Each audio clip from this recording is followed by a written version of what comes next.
자, 김용민 의원이 법사위에서 17일 날 조재현 법원 행정처장한테 이런 이야기를 해요. 간단히 말해서 우리가 방송을 했던 이야기긴 합니다. 법원이 발급한 인턴 수료증에도 허위가 된다. 그게 무슨 말이냐면 대략 설명드리면 최근 인턴 증명서 관련 판결에 대한 사회적 비판이 있다. 실제 사회에서는 체험학습을 통한 것도 인턴이라고 부른다. 법원도 체험형 인턴을 운영한다. 2017년 서울고등법원 고교 인턴십 일정인데 자기소개와 재판 방청, 재판 연구관과 대화하는 것이 주요 일정이다. 이 법원에서 시행한 체험형 인턴이 직을 얻기 위한 업무인가? 아무리 봐도 그렇게 안 보인다. 일반 상식 눈높이에서 벗어난 것 같은 판결에 의하면 이번에 최강욱 의원 재판에서 나온 이야기예요. 이 인턴 수료증은 허위다. 어떻게 생각하냐 말하니까 조재현 행정처장이 이것이 허위다 아니다를 말씀드리는 것은 적절하지 않다 이렇게 얘기를 하는데 웃기지 않아요? 지들은 그렇게 운영하면서 판결은 일반 사회인이 회사를 다니는 것 같이 하지 않으면 인턴이라고 부르면 안 된대. 근데 그 인턴이라는 용어는 이미 정부 교육부나 교육청에서도 굉장히 많이 회자됐고 추천했던 바로 그런 거거든요. 사실은 정책을 있어 보이게 하기 위해서 학생들의 체험학습을 인턴이라고 불렀는데 판결은 그런 건 인턴이라고 부르면 안 되니까 위조? 유죄 이렇게 된 거 아닙니까? 그러니까 이제 김용민 의원이 되게 점잖하게 말씀하셨잖아요. 법원 발급 인턴 수료증도 허위다 아니냐 이렇게 말씀하셨는데 실제로 하고 싶은 말은 야 너네도 그럼 다 처벌받아야 되겠네? 뭐 하는 짓거리야? 재판 왜 이렇게 했어? 이 말을 지금 하고 있는 건데 되게 점잖하게 말씀하신 것 같고 참 법원이 일단은 뭐 외람된 말이지만은 상식에 좀 벗어난 판결을 하니까 이런 사태까지 온 것 같은데 정말 법원도 좀 되게 좀 상식적인 판결을 할 수 있도록 노력해야 될 것 같고 그리고 우리 지금 법원행정처장님 계시잖아요. 조재현 처장님 여러 군데서 고생하신 것 같아요. 저번에 공수처장 추천위원회 들어가가지고도 고생하시고 여기서도 또 깨지시고 여러 가지 고생하시는데 결국은 국민의 상식에 벗어나는 판결을 하면 결국은 그 재발등 제가 찍는 결과가 나온다 이렇게 생각합니다. 근데 완전 뼈 때리는 질문이었다고 생각해요. 그러니까 그러네. 말은 점잖하게 했지만 그러니까 조재현 행정처장 입장에서는 그러네 하지만 답을 못하는 왜냐 판결에 영향을 줄까 봐. 그렇죠. 근데 이걸 안 보고 있겠어요 판사들은? 보고 있겠죠. 그리고 저는 뭐 그것도 조사해 볼 필요가 있다 생각을 해요. 이 인턴 수료증을 받은 학생들의 부모님들이 뭐 하시는 분들인지. 제가 봤을 때는 이걸 아는 사람은 법에 관련 종사자분들이 더 많지 않을까. 저희 몰랐으니까 그러면은 판사님들의 자녀분들 혹은 이쪽 관련된 분들의 자녀분들이 더 많이 이런 인턴을 발급받았을 수도 있다. 뭐 그렇다면은 과연 이런 판결을 하는 것 자체가 문제가 있다는 걸 본인이 더 잘 알고 있지 않을까 저는 그렇게 생각하고 있습니다. 법조사법위원회 할 일도 진짜 많으실 텐데 정말 이렇게 나름 상식에 벗어나는 판결 때문에 법조사법위원회 많은 시간을 이렇게 좀 낭비되고 이런 것들이 좀 없었으면 좋겠네요. 예. 자 어쨌건 지금 김용민 의원의 이 뼈 때리는 질문에 대해서 다시 한번 말씀드리지만 왜 조국 내한테만 이렇게 가혹하냐 그런 질문 우리가 계속 던지고 있는 거 아닙니까? 그렇죠. 아니 똑같은 짓을 하고 그 시대에 모든 학생들이 그랬는데 정경심 교수는 유죄에 나가서 4년 동안 감옥에 갇혀야 되는 판결을 내버리고 심지어 법원이 예를 들어서 잘못된 사유 관행을 바꾸기 위해서 정경심 너부터 이렇게 하자라고 했다면 모를까. 자신들도 똑같은 행위를 행하고 있으면서 9개월 동안 인턴 16시간 했기 때문에 이것은 인턴이라고 볼 수 없음. 그래서 위조. 이런 미친놈들이 법원에 앉아 있고 그나마 임정엽 등의 그 1심 판결은 정말 조국이 얼마나 꼴보기 싫은지 문재인 대통령이 얼마나 꼴보기 싫은지 그걸 그냥 막 농축시켜가지고 소위 말하면 일본말이 맞습니까? 엑기스? 농축액 만들어가지고 재판한 그런 말도 안 되는 미친놈들이 어디 있습니까 진짜. 그러니까 아까 유창희 씨 말씀처럼 만약에 이걸 문제 삼으려면 전수조사를 해야 된다. 그러니까 정경심 교수 자녀뿐만 아니고 그러니까 조민 씨 등뿐만 아니고 전수조사를 해서 다른 사람들한테 이런 일이 없고 만약에 조미 씨에게만 그리고 그 조국 장관 아들에게만 이런 일이 있었다면 이거는 사회적으로 문제 제기를 할 수 있지만 그 당시 그 다른 모든 사람들이 그런 관행을 가지고 행했던 것에 대해서 즉 과거의 행위를 지금의 잣대로 판단하면 이건 저는 지극히 부당하다 생각하거든요. 예. 그래서 과거의 것은 과거의 시각으로 보는 것이 저는 맞다고 맞습니다. 생각합니다. 진짜 훌륭한 말씀이세요. 과거의 것은 과거의 시각으로 봐야지. 아유, 하물며 예를 들어서 군사 쿠데타 해가지고 국민들 수백 명을 죽여도 뭐 성공한 뭐 쿠데타는 쿠데타는 처벌하지 않는다? 이런 제가 최근에 어떤 프로그램 잠시 봤는데 그 이런 거 있잖아요. 어떤 주부의 성폭행을 하기 위해서 사람 남자 2명이 끌고 가 성폭행하다가 혀가 잘린 사건, 되게 유명한 사건이에요. 그런데 판사가 판결하는 내용들 중에는 뭐가 있는 줄 아세요? 왜 살짝 겁만 주지 다 잘랐냐? 그러니까 우리나라 그 오욕의 어떤 역사를 보면 판사람들이 제일 문제인 게 엄청 많더라고. 판사들 판결 때문에 누가 죽어가고 그렇잖아요. 예를 들어서 군사 독재가 뭐 인혁당이라든지 뭐 그 전에 그 저기 진보당이라든지 그거 판결을 어떻게 내려라고 지시를 해서 난 못하겠다라고 감옥에 가든 뭐 어쨌든 간에 그런 것들이 한두 사람만 벌어지면 함부로 지시 못하거든요. 계속 부역을 하는 거예요. 검사와 판사들이. 아유, 아무튼 진짜 말도 안 되는 이런 판결이 지금도 이루어지고 있는 거예요. 대한민국 사람 아무리 조국 장관이나 문재인 대통령이 싫어하는 사람한테도 앉혀놓고 상황이 이렇다. 정경심이 이런 억울한 판결을 받았다고 설명해주면 다 고개 끄덕일 거예요. 언론들이 그 얘기를 안 해줘서 그렇지. 이 법사위에서 지금 조재현 법원 행정처장을 불러다가 한참 질의를 하고 있다가 국민의 짐이 나갔어요. 못하겠다 하고 나가서 법원으로 갑니다.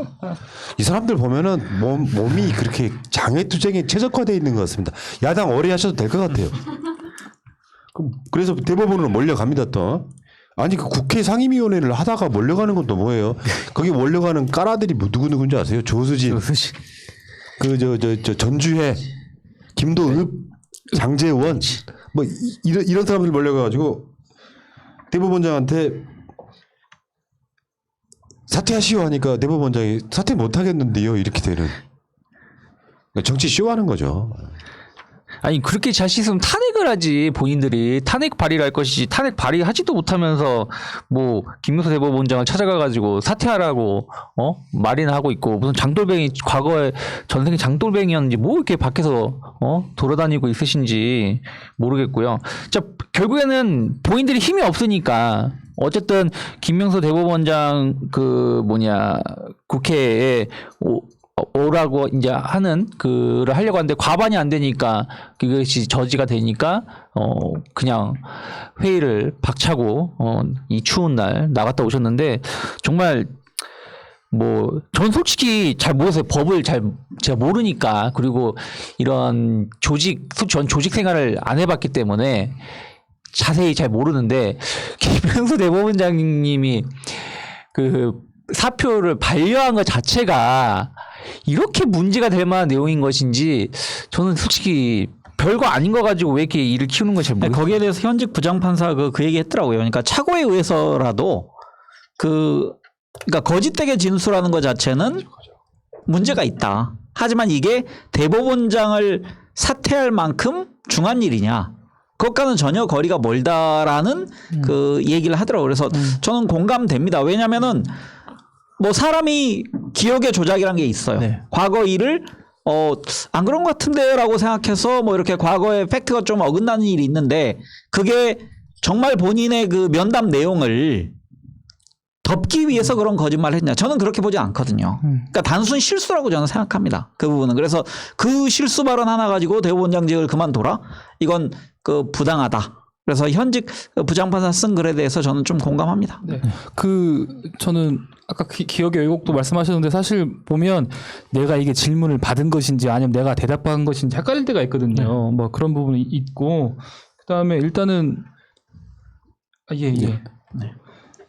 계속 이야기. 예. 이제 그리고 일단은 저는 이제 국민의힘 의원들한테 이 얘기를 좀 해주고 싶은데 양승태 전 대법원장 있잖아요. 그 시절에 보면 판사 블랙리스트 사건이 있었어요. 예를 들면 말실수 한번 한 거 가지고 사퇴하라고 찾아갈 정도면 판사 블랙리스트 사건 나왔을 때는 어떻게 해야 될까요? 뭐 이렇게 상임위 도중에 찾아가는 정도가 아니라 아마 뭐 목숨 걸고 다시 투쟁하고 이런 행동을 했어야 될 텐데 양승태 전 대법원장이 판사 블랙리스트 사건 이렇게 할 때는 아무 말 안 하다가 기억이 왜곡돼서 실수한 것 가지고는 상임위 도중에 나가버리는 뭐 이런 거 너무 잘못됐다고 생각을 하고 그리고 아니 저기 제도와 절차를 만들고 지키자고 하는 사람들이 국회의원 아니겠습니까? 상임위원회에서 안건 상정조차도 안 된 것 가지고 그 회의 중에 나가는 것은 너무 잘못된 것이고 예. 이런 행동도 안 했으면 좋겠습니다. 그러니까 지금 이제 언론의 포커스는 김명수 대법원장이 진짜 사퇴할 만한 사안인가에 대한 이야기를 해줘야 돼요. 아 그럼요. 그러니까 기억이 희미해서 말을 잘못했다라는 그게 사실이든 아니든 간에 대법원장이 그 사과 표명을 했거든요 이미. 본인이 직접 안 했을 뿐. 그러면은 그걸 물고 늘어져 가지고 사실은 임성근 탄핵 당한 거에 대한 분풀이 요 느낌이 분명히 있고요. 그러니까 이제 사퇴하라 그러면 대법원 김명수 대법원장이 아유 잘못했습니다 사과를 하겠습니까? 사퇴하지 않을 것을 전제로 해서 정치 공세를 하고 있는 그렇죠. 거거든. 쇼한 근데 거죠. 최근에 판사들 지금 인사이동이 났잖아요.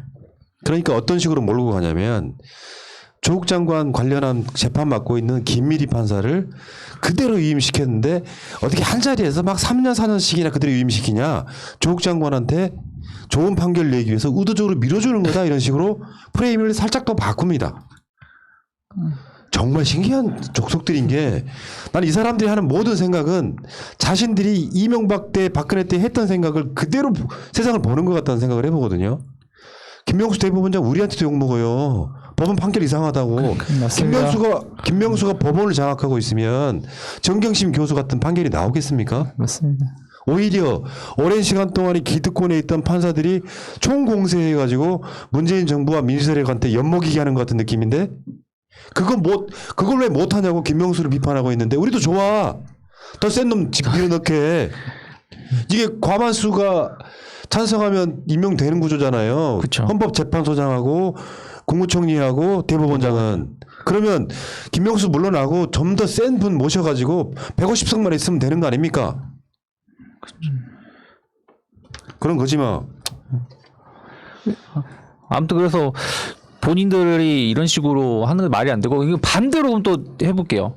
요즘 계속 오세훈이든 나경원이든 혹은 뭐 안철수든 뭐든 김어준에 대해서 퇴출해야 된다라고 아예 대놓고 어떤 정치 행위를 하고 있는데 그러면 그 사람들 서울시장 후보 사퇴해야죠. 대놓고 이 사람은 대놓고 너 나가라고 한 게 아니라 사표를 발려서 좀 더 지켜보자고 말한 거 인사권자 그렇게 말한 거 가지고도 사퇴해야 된다라면 아예 본인들이 시장이 되면 누구를 찍어 내리겠다 죽이겠다 하고 하는 사람은 후보에서 사퇴해야죠. 그런 거에 대해서는 입 다물고 있으면서 왜 별것도 아닌 거 가지고 계속 물고 늘어지는지. 저는 그 김명수 대법원장이 사표를 반려한 것인지 솔직히 좀 의심스럽긴 하거든요. 왜냐하면 상의를 하고 이런 생각이 있는데 어쩌냐 이렇게 물어본 측면도 있고 아니면 임 부장판사가 대법원장이 한번 의중을 떠보기 위해서 녹취를 한 걸 보면 의중을 떠보기 위해서 미리 작업한 것일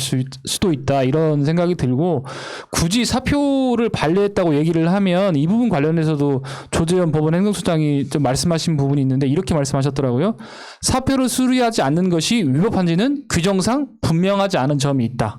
그리고 임 부장판사의 사표가 수리해서는 안 되는 제한사항인지도 명확하지 않는 게 내부적인 검토 결과다.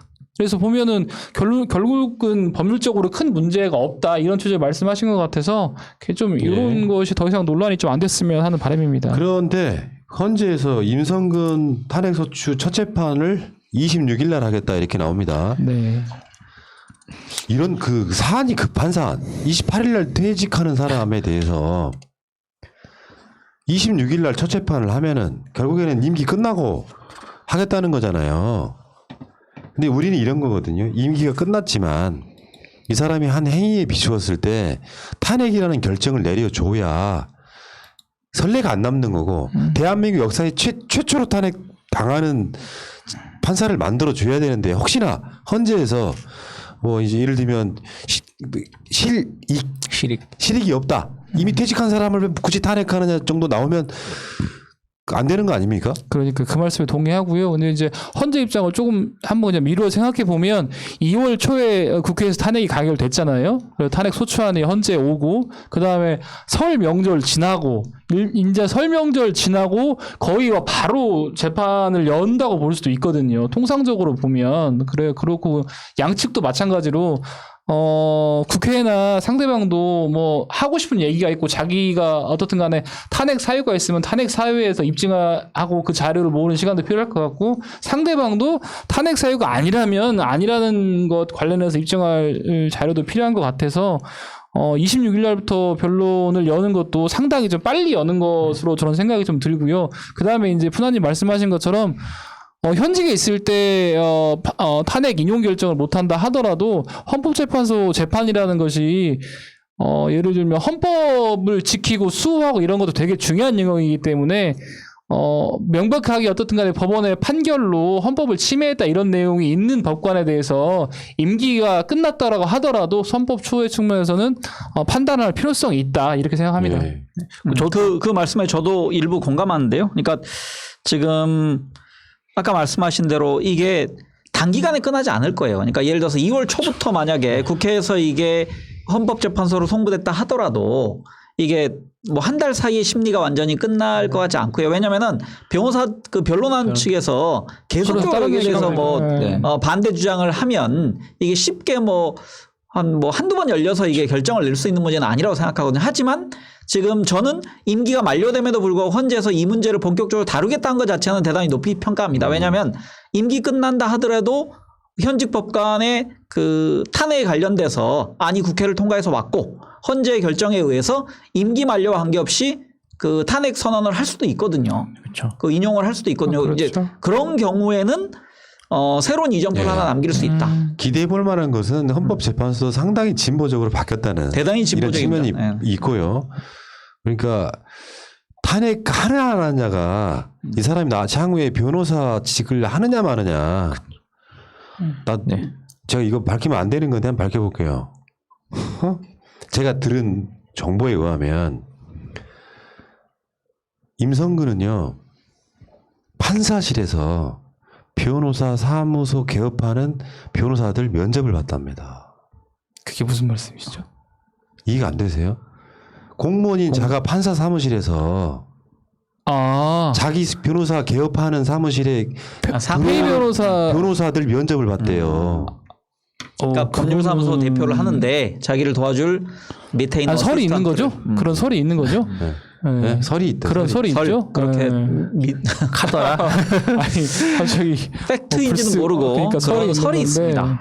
근데 저는 이제 이런 생각이 들어요. 탄핵 이제 심판을 보면서 무슨 생각이 드냐면 박근혜 대통령 탄핵할 때처럼 예를 들면 국민이 일어나고 그걸 그 뜻을 국회가 받아서 탄핵을 의결하고 헌재로 넘어가가지고 탄핵을 심리하고 그 다음에 대통령 파면하고 그 다음에 다시 대통령 선거해가지고 국민들이 원하는 대통령을 세우고 이런 과정이 있었는데 되게 대한민국 스스로 멋있다는 생각이 들잖아요. 이것도 어떻든 간에 법관도 민의를 저버릴 수는 없구나. 아니 직권이 없어서 직권남용이 아니다라고 해서 무죄를 받은 그 판사에게 판사의 직이 끝났지만 그거에 대해서는 평가를 해줘서 좀 대한민국이 한 번 더 좀 시스템적으로 굴러가고 대한민국 국민으로서의 좀 자부심을 느낄 수 있도록 되게 대단한 나라구나 이런 걸 느낄 수 있도록 좀 판단을 해줬으면 하는 바람입니다. 알겠습니다. 제가 추가적인 설명을 하나만 하면요. 그 미국의 트럼프도 지금 헌재에 해당하는 게 미국의 상원이잖아요. 그런데 임기가 끝난 후에도 여기에 대해서 탄핵 판결을 했거든요. 근데 이제 물론 기각되긴 됐지만 그런 것처럼 임성근도 그 임기가 만료돼서 퇴직을 하지만 그 탄핵에 관련된 헌재의 결정은 유효하다. 그리고 좋은 아마 헌재 판결 내용으로 계속 역사적으로 기록될 것이라고 생각합니다. 근데 그 임성근 부장판사가 정말로 법관으로 있으면서 그 법원 방에서 같이 이 개업할 아니면 자기 허위를 받을 그 변호사 면접을 했다고 하면 그건 진짜 해외 토픽값이네요. 놀랍다. 그들의 마인드가 또 그렇다. 하면 그랬다고 하면 예. 아니길 바래요. 아니길 바라야 되는데 완전 법적으로 진짜 잘 이건 뭐 피해가는 것 좀 봐. 영악해 그냥. 아닙니다. 여기까지. 듣도 보도 보단 네. 참 알겠습니다. 여기까지.